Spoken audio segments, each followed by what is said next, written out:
Hi, and welcome to Learning Plan 1B. For this learning plan, you'll want to review the key concepts for Chapter 2, as well as read Chapter 2 in your textbook.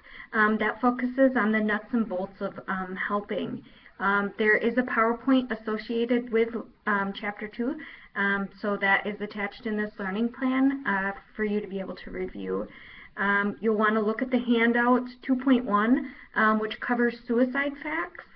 And then also there is an attached suicide assessment that's found in this learning plan.